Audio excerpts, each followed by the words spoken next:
Hi, everyone, and welcome to episode 3 of the Postal Code Unknown video podcast. This is the Radical Dreamer here.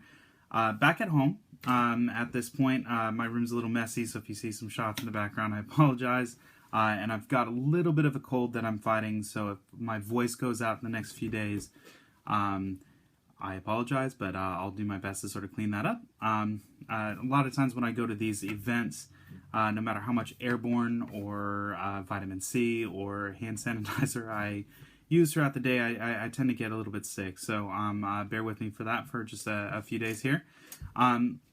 With that said, just wanted to give you guys an update as far as some of the plans that I've got going on for the rest of the summer, because it wasn't very clear, I think, in the first episode. So some of the things that I'm working on are, again, this video podcast that I'm planning on doing until the 20th.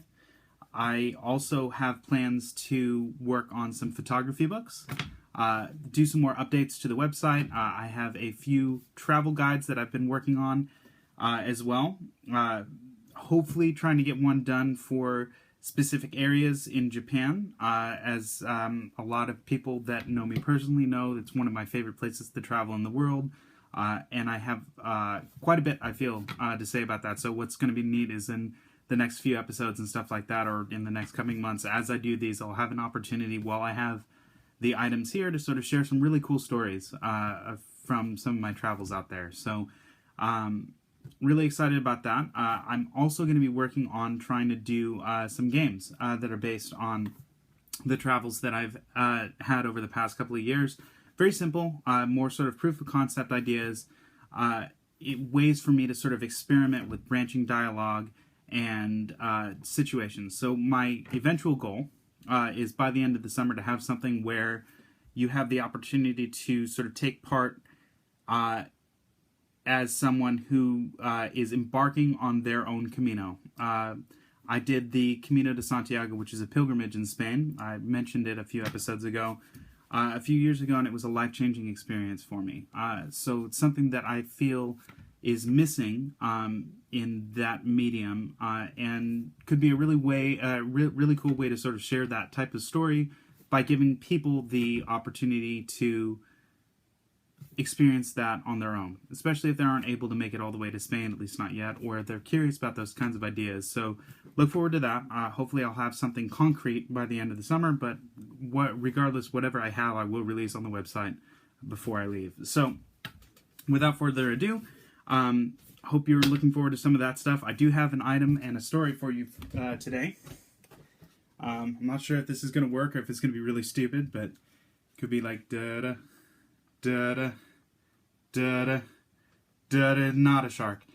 This is a dolphin, a Southern Hemisphere or New Zealand dolphin. I got this little guy outside of Akaroa, which is a sort of coastal town outside of Christchurch on the South Island in New Zealand.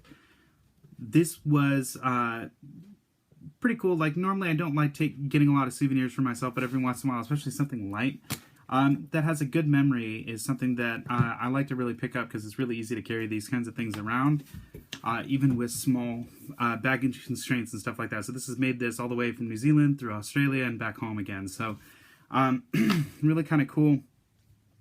A long time ago, so one of the reasons why I like the dolphins, sort of like getting a chance, so I got a chance to sort of go swim with dolphins. But a long time ago, when I was going to school, I had the opportunity to take a surfing class. And I remember one day when we had a raft. We built a raft out of our sort of surfboards and sort of sat out there waiting. And we were looking out, and I remember seeing a fin sort of going through. I was like, oh no, this is really not good. Until I realized it was a bunch of dolphins that were swimming by.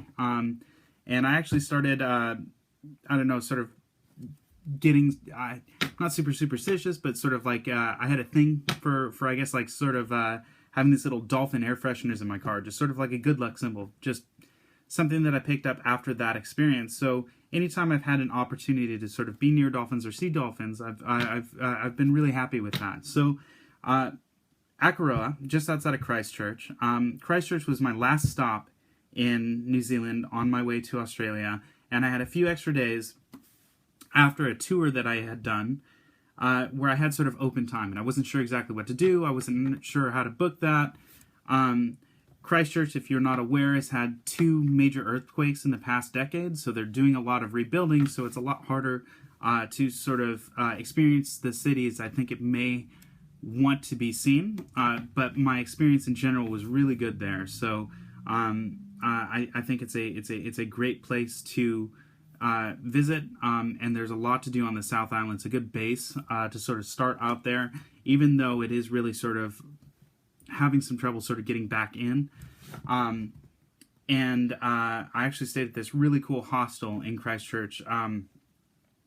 God, I can't remember the exact name of it, but it was a jailhouse. So it's a converted jailhouse where you can stay in sort of like a room that's been converted into bunks and stuff like that. From there, I took sort of a day tour out to Akaroa, where I had the opportunity to swim with dolphins. The first tour of the day, as I recall, they had said that they hadn't seen any, so they weren't sure they were going to be able to.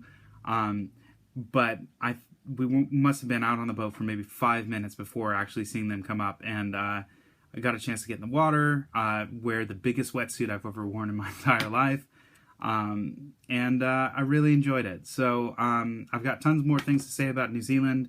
I've probably got more than one dolphin story, I guess, to sort of give one in the future.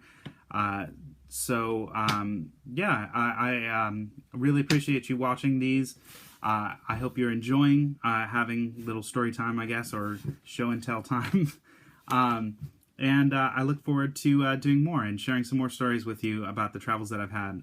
If you have questions, please feel free to comment on the page, like and subscribe if you'd like to see more of these videos.